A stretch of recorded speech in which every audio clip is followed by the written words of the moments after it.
नमस्कार, बहुत बहुत स्वागत है आपका। NSC 9 न्यूज देख रहे हैं आप। मैं हूं आपके साथ नेहा और इसी के साथ करते हैं बुलेटिन का आगाज। इस अवसर पर सीएम ने केंद्रीय बजट की सराहना करते हुए इसे देश और राजस्थान के लिए नई उम्मीदों और संभावनाओं वाला बजट बताया। मुख्यमंत्री ने कहा कि केंद्रीय बजट से देश की विकास गति को नई दिशा मिलेगी और आमजन को इसका सीधा फायदा होगा।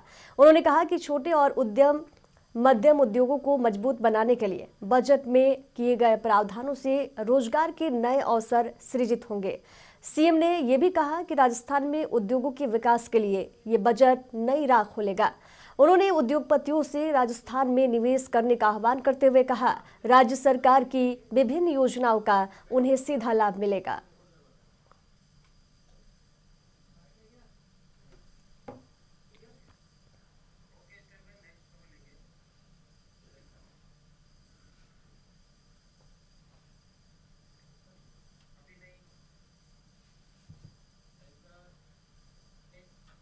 हरियाणा के कैथल से खबर है, जहां राज्यपाल आचार्य देवव्रत ने लोगों को प्राकृतिक खेती के महत्व के बारे में जानकारी दी। प्रेस से बातचीत में उन्होंने कहा कि स्वस्थ जीवन के लिए प्राकृतिक खेती ही एकमात्र उपाय है। उन्होंने हरियाणा सरकार के प्रयासों की सराहना की और लोगों को अधिक से अधिक प्राकृतिक खेती अपनाने के लिए जागरूक किया है।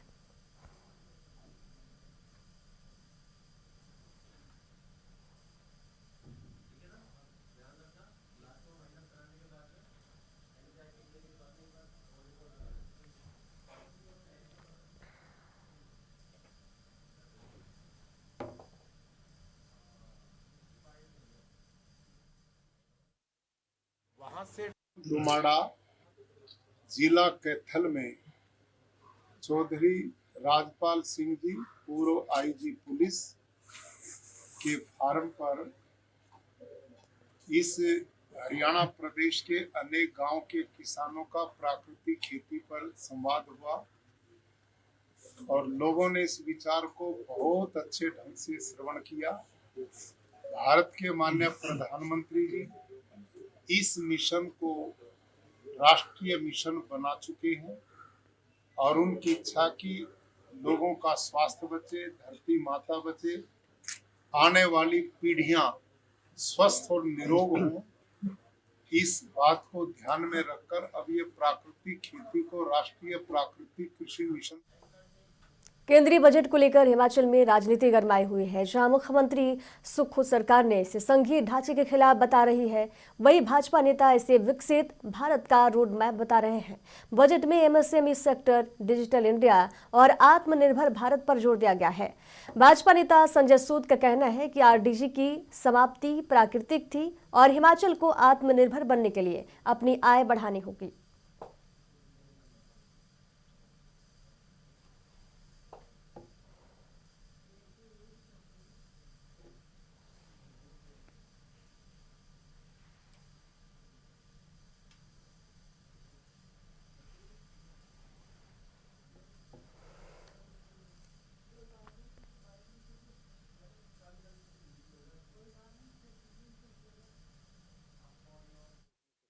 हमने बहुत सी ऐसे MSME है, युवाओं को रोजगार वो स्वयं कर पाए और बजाय कि किसी से नौकरी मांगने के वो नौकरी देने वाले बने। ऐसा भी MSME में बजट का जब उसमें जो फंड है उसमें वृद्धि की गई है ताकि जो है युवा अपना बिजनेस जो है अपने लेवल पे कर सके। और इसी तरीके से नारी शक्ति को और फाइनेंशियली सुदृढ़ करने के लिए जो हमारे सेल्फ हेल्प ग्रुप हैं उनके लिए बजट में प्रावधान में जो है वह वृद्धि की गई है ताकि महिलाएं गांव में जो है वो अपना कार्य कर सकें और अपनी आर्थिकी। यूपी के मेरठ से खबर है, जहां आयोजित विराट हिंदू सम्मेलन में फायर ब्रांड नेता साध्वी प्राची ने मंच से कड़े तेवर दिखाए।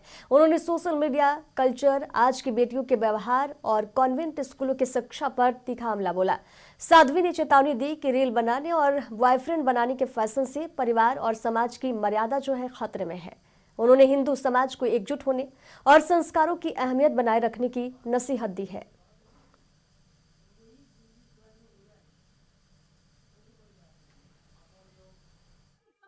बेटियों के घर तोड़ने में मां तुम्हारा नाम ना आए, इसलिए अपनी बेटियों को संस्कार दो। ये बहुत जरूरी है। संस्कार दोगी घर बसेगा, दोनों घर आबाद रहेंगे। बस मैं इतना ही निवेदन करना चाहती हूँ, हिंदुओं, हम अपनी जात पात की दीवारों को तोड़े और कहे वीर शिवराणा प्रताप का गूंज उठा दो नारा है, कहो करो से हम हिंदू है, हिंदुस्तान। नहीं भाई, आवाज नहीं, जोर से, हिंदुस्तान।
आम बजट 2026 शिक्षा और शोध के लिए निराशाजनक साबित हुआ है।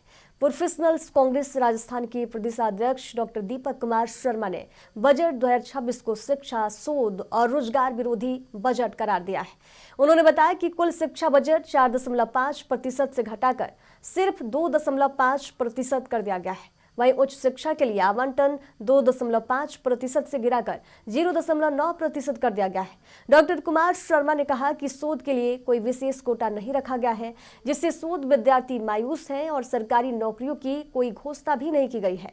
इसके साथ ही उन्होंने कहा कि बजट में किसानों और आम जनता को कोई वास्तविक राहत नहीं दी गई है। महंगाई कम करने और जीएसटी में राहत देने के वादों का असर जो है जनता तक नहीं पहुंच रहा है। प्रोफेशनल कांग्रेस राजस्थान इस बजट का विरोध कर रही है और इसे जनहित विरोधी बताया है।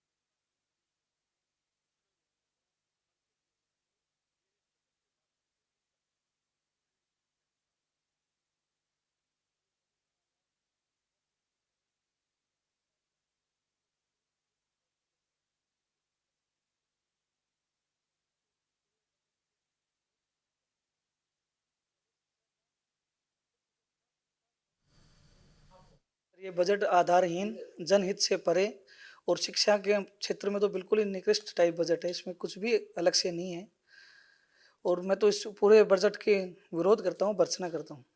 पहले शिक्षा का जो कुल बजट था उसका 4.5% आता था, यह मिलता था लोगों को, बच्चों को पढ़ने के लिए, लेकिन अब उन्होंने उसको भी 2.5 कर दिया काट के। और ये बजट बिल्कुल ही निराशाजनक बजट है। मैं शिक्षा के क्षेत्र में यहाँ राजस्थान में all India professional Congress state head होते हुए इसका विरोध करता हूँ। ये जो बजट सरकार ने पेश किया है, इसमें कोई विजन नहीं है सरकार का, विजनहीन बजट है पूरी तरीके से। आम लोगों से बिल्कुल कटा हुआ बजट है, आम लोगों के लिए इसमें कोई प्रावधान नहीं है।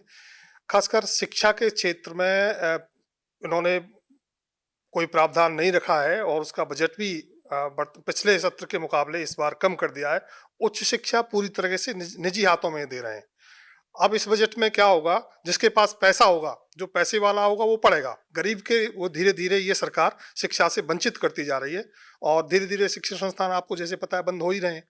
भविष्य में भी अभी इनका यही चल रहा है कि इनको चाहिए सस्ते मजदूर, पढ़ा लिखे आदमी इनको नहीं चाहिए। इस सरकार को सस्ते मजदूर बनाने के लिए शिक्षा से आम जनता को, गरीब लोगों को, पिछड़े लोगों को, वंचित लोगों को ये इस बजट के माध्यम से दूर करना चाहते हैं। मेरा यही कहने का आशय है।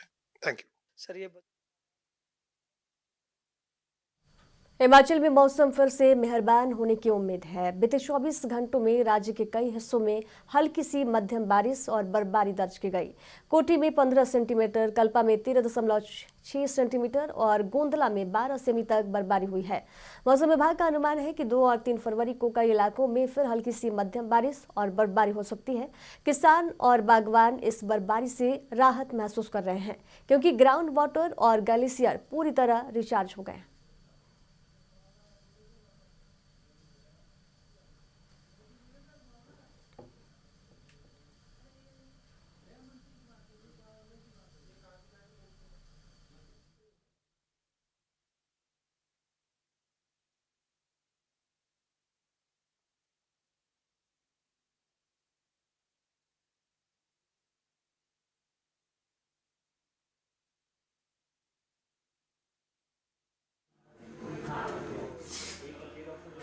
देखिए, बीते 24 घंटे में पूरे प्रदेश में मौसम सक्रिय रहा है। इसके चलते जो हमारे जो प्लेन के क्षेत्र हैं, जो मध्यवर्ती क्षेत्र हैं, यहाँ पे मॉडरेट टू लाइट बारिश रिपोर्ट की गई है। जो हमारे हाई रिस्क डिस्ट्रिक्ट, वहाँ पे स्नोफॉल रिपोर्ट की गई है। आंकड़ों की बात करें तो सबसे अधिक स्नोफॉल कोठी में थी, कुल्लू में 15 सेंटीमीटर। उसके उपरांत जो स्नोफॉल थी शिमला कुफरी में ट्रेस हुई है, मनाली में 2 सेंटीमीटर हुई है। इसी दौरान अगर तापमानों की बात करें तो जो 24 घंटों में जो एक्टिविटी हुई है, इसके चलते डिस्ट्रिक्ट मंडी और मनाली के आसपास जो क्षेत्र हैं, यहाँ पे कोल्ड डे, मतलब जहाँ की जो दिन का तापमान सामान्य से काफ़ी अधिक रिकॉर्ड किया गया था, तो उसकी अपेक्षा आज बात करें तो जो दिन के तापमान है वो थोड़े राइज करेंगे 4 से 6 डिग्री, परंतु वो सामान्य के आसपास रिकॉर्ड होने की संभावना है। और हालांकि जो न्यूनतम तापमान है डिस्ट्रिक्ट लाहौल स्पीति, कल्पा और मनाली में यहाँ पे 0 या 0 से कम रिकॉर्ड किए गए थे। और अभी आगामी कमिंग डेज में बात करें तो दिन के तापमान में देखिए आज राइज होंगे हमारे तापमान कल की अपेक्षा, परंतु फिर 3 कन्नौज की तिरवा तहसील स्थित विशिष्ट आलू मंडी ठठिया में आढ़तियों का जोरदार प्रदर्शन हुआ। आढ़तियों ने मंडी प्रशासन पर तानाशाही और पक्षपात के गंभीर आरोप लगाए। उनका कहना है कि यदि समस्याओं का समाधान नहीं हुआ तो सभी आढ़ती अनिश्चितकालीन के लिए अपनी दुकानें बंद कर देंगे। प्रदर्शन में मंडी की बड़ी कंपनियों और सभी आढ़तियों ने भाग लिया। आढ़तियों का आरोप है कि मंडी के बाहर अवैध आड़तें अब भी संचालित हो रही हैं, जबकि भीतर व्यापार करने वालों पर सख्ती की जा रही है। प्रशासन पर दबाव डालते हुए आड़तियों ने चेतावनी दी, अनिश्चितकालीन हड़ताल की पूरी जिम्मेदारी मंडी प्रशासन की होगी।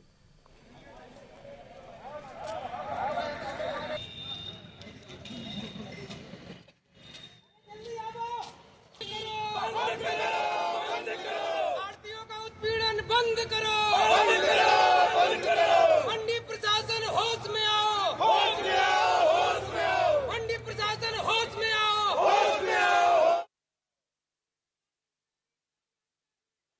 महीने की मंडी है, मंडी प्रशासन किसी भी आड़ती का कोई सहयोग नहीं कर रहा, कुछ भी नहीं कर रहा। आज मंडी मतलब जवानी पे आप मंडी की स्थिति देख लीजिए। एक माल जब नहीं आएगा, कुछ आएगा नहीं, मंडी प्रशासन हम लोगों की हेल्प नहीं करेगी तो हम लोग प्रीमियम कहाँ से जमा करेंगे। जबरिया दबाव बना के हम लोगों की लाइसेंस आज मतलब बंद कर। सचिव साहब से हम लोगों की वार्ता हुई, सचिव साहब ने आश्वासन दिया, इसके बावजूद भी हमारी लाइसेंस मतलब बंद कर दी गई। हम लोगों का व्यापार बिल्कुल प्रभावित है, इसलिए ना तो हम कुछ माल जो आ रहा, जब हमारी लाइसेंस बंद होगी हम आदान प्रदान कैसे कर पाएंगे। जब ये हमें व्यापार नहीं करने देंगे तो हम अपनी प्रीमियम कहाँ से जमा करेंगे। हम लोगों को इतनी प्रॉब्लम होती है, 3 दिन हो गए हम लोगों की लाइसेंसें बंद है। आलू बिक्री नहीं कर पा रहे, बिक्री कर देंगे तो आलू गेट के बाहर नहीं जा सकता है, क्योंकि जब तक नायर मंडी नहीं काटेंगे आलू बाहर नहीं जा सकता है। इसलिए किसान लोग यहाँ आलू नहीं लेके आ रहे। और जिन लोगों की लाइसेंसें ऐसे बनी हुई है वो खेतों से आलू लोड करके अपने गाँव में अड्डी बनाए हुए है, वहाँ सब आलू जा रहा बिक्री हो रहा मंडी में। इसलिए किसान आलू नहीं ला रहे कि इनकी लाइसेंसें बंद है। 3 दिन से हम लोग प्रभावित हैं। हम लोगों की मंडी में आलू भी कम आ रहा है, इसीलिए तो आलू कम आ रहा है। जब हम लोग आलू बेच के हम लोड। धौलपुर के खोसला विहार और हुंडाउल नगर कॉलोनी के निवासियों ने जलभराव की गंभीर समस्या को लेकर जिला कलेक्ट्रेट पर जोरदार तरीके से प्रदर्शन किया। बड़ी संख्या में लोग रैली के रूप में पहुंचे और नगर परिषद के खिलाफ नारेबाजी की। प्रदर्शन में महिलाएं, बुजुर्ग और युवा शामिल रहे। निवासियों का आरोप है कि लंबे समय से जल निकासी की समस्या बनी हुई है, जिससे गंदगी, बदबू और मच्छरों के प्रकोप के कारण उनका जनजीवन प्रभावित हो रहा है। प्रदर्शन के बाद लोगों ने जिला कलेक्टर को ज्ञापन सौंपते हुए जल निकासी के लिए स्थायी समाधान की मांग की। प्रशासन ने मामले को गंभीरता से लेते हुए जांच और कार्रवाई का आश्वासन दिया है।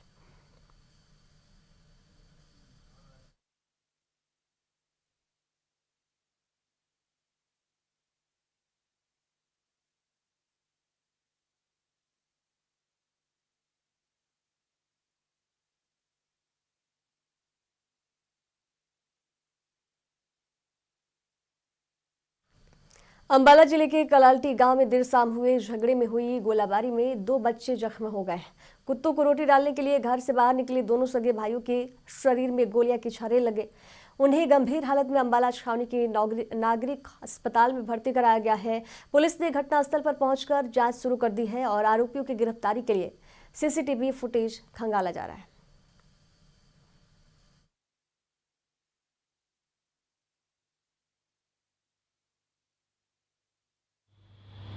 पता नहीं, हम अंदर खाना खा रहे थे, बच्चे बाहर डॉगी को रोटी डालने आए थे और रोड पे हमारा घर है, तो बाहर किसी की लड़ाई हो रही थी। एकदम से बहुत जोर से आवाज आई, तो ये एकदम बाहर आए तो देखा बच्चों के खून निकल रहे हैं। क्या लगा क्या नहीं लगा पता नहीं। फिर हम एकदम गाड़ी में लेके यहाँ पे आए, फिर देख के कपड़े उपड़े निकाले बच्चों के, तो पता चला कि कुछ छर्रे टाइप क्या बोलते हैं वो लगे हुए हैं बच्चों को। सारे शरीर पे खून निकल रहा था, पेट पे, बाजू पे, सारे में लगे हुए हैं। 2 बच्चे आए हैं जो अभी पहले जो देख के लग रहा है वो तो ऐसे छर्रे ही लग रहे हैं। अब ये नहीं पता कि वो कौन सी गन्स के हैं या जो भी है, वो तो फोरेंसिक टीम जांच करेगी तो बताएगी। उनके हमने जो प्राइमरी जो ट्रीटमेंट है वो शुरू कर दिया है। सुबह उनके बाकी जो ब्लड टेस्ट और एक्सरेज हैं वो सुबह हो जाएंगे। सर्जन जो थे हमारे जो स्पेशली डॉक्टर, एक बार सर्जन ने भी उनको ट्रीटमेंट वगैरह सब शुरू कर दिया है। बच्चे अभी ठीक हैं, इतनी डीप उनको नहीं है, सुपरफिशियल ही लग रही है। बाकी वो तो जो रिपोर्टें कल होंगी उसके बाद ही पता चलेगा।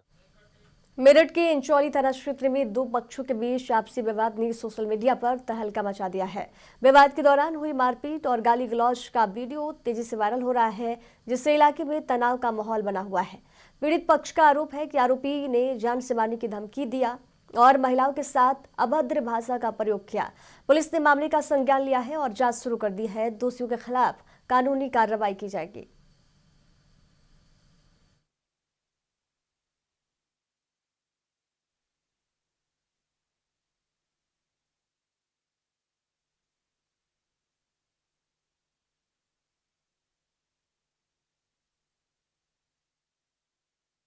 हमारा झगड़ा हुआ जी, हम पे निपट गया आके गुफरान रिजवान माजी। किससे झगड़ा हुआ है? झगड़ा था दीवार के ऊपर, डीलर से। इनका कोई झगड़ा नहीं पता। 2.5-3 लाख रुपए हमारे। किन पे हैं पैसे? रिजवान है, गुफरान है, माजिद है। भैंस का चारा बेचते हैं हम। तो काय के पैसे हैं ये? चारे के। चारे के पैसे जी। कितना समय हो गया पैसों को? 1 साल हो गया जी। क्या कह रहे हैं देने के लिए? हमारे मकान पे झगड़ा करा दिया और हमारे मकान पे गोली चलाई इन लोगों ने। और हम दिखा दी और गोली हम पे दिखा रहे चलाने की। और फुटेज वगैरह है आपके कैमरे की? जी, वीडियो है जी। क्या है वीडियो में? इसमें सारे देख रहे मारते पीटते हमें। हरियाणा की गुरुग्राम पुलिस ने 42 वर्षीय व्यक्ति को सवारी के बहाने कार में बैठाकर लूटपाट करने वाले 3 आरोपियों को गिरफ्तार किया है। आरोपियों ने नकदी और बैंक खाते से यूपीआई के माध्यम से पैसे ट्रांसफर करवाए। पुलिस ने वारदात में प्रयुक्त कार और 6,000 रुपए नकद भी बरामद किए हैं। आरोपियों को रिमांड पर लेकर लूटी गई राशि और अन्य साथियों की गिरफ्तारी की कार्रवाई की जाएगी।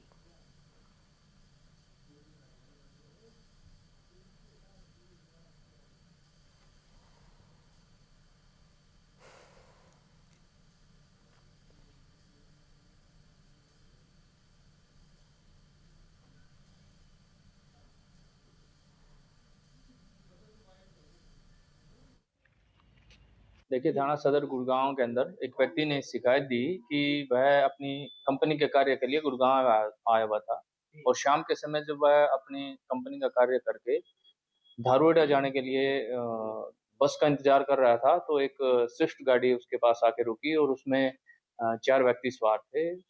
उन व्यक्तियों ने उससे धारूहेड़ा छोड़ने के लिए 50 रुपए मांगे और इसी कारण वो उसके अंदर स्विफ्ट गाड़ी के अंदर बैठ गया। बीच रास्ते में उन व्यक्तियों ने उसके साथ मारपीट की और उसके साथ में पर्स छीन लिया और उसके 24,000 रुपए जो नगद थे वो छीन लिए और उससे 1,000 रुपए यूपीआई के थ्रू मोबाइल से ट्रांसफर करवा दिए और उसके मारपीट करने के बाद में उसको रास्ते में उतार दिया और उसके बाद में वो व्यक्ति वहां से फरार हो गए। प्राप्त शिकायत के जो शिकायतकर्ता के द्वारा दी गई, उसके बाद में थाना सदर में संबंधित धाराओं के अकॉर्डिंग केस रजिस्टर किया गया और उसमें नारपुर रूपा चौकी के द्वारा त्वरित कार्रवाई करते हुए उस अभियोग के अंदर संलिप्त 3 आरोपियों को बहराइच में यादव समाज के लोगों की हत्याओं को लेकर रोष बढ़ता जा रहा है। राष्ट्रीय यदुवंशी समाज यादव संगठन के लोग जिलाध्यक्ष दुलारे यादव, शिवा और कुलदीप यादव के नेतृत्व में अनशन पर बैठ गए हैं। उनका आरोप है कि पिछले 1 महीने में हुई हत्याओं के मामलों में पुलिस ने अब तक कोई ठोस कार्रवाई नहीं की है। अनशनकारियों की मांग है कि दोषियों की गिरफ्तारी और निष्पक्ष जांच की जाए।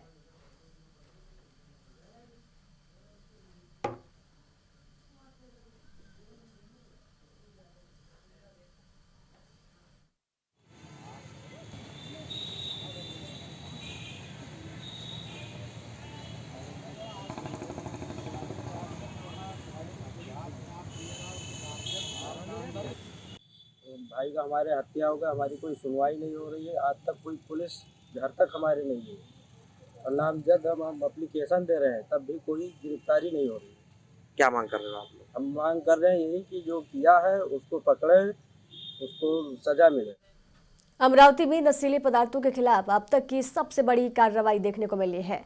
नागपुर डीआरआई की टीम ने गाडगी नगर थाना क्षेत्र में एक फ्लैट पर छापा मारकर करीब 5 किलो एमडी ड्रग्स जब्त किया है, जिसकी अनुमानित कीमत लगभग 10 करोड़ रुपए आंकी जा रही है। जांच वर्तमान में नवसारी स्थित जीएसटी भवन में चल रही है, जहां सुरक्षा के कड़े इंतजाम किए गए हैं। सूत्रों के मुताबिक ये कार्रवाई पिछले दिनों ट्रैवल बसों के पार्सल चेकिंग से जुड़े रैकेट से भी जुड़ी हो सकती है।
खबरों के सफर में दीजिए जाने की इजाजत। देखते रहिए NSC 9 न्यूज। नमस्कार।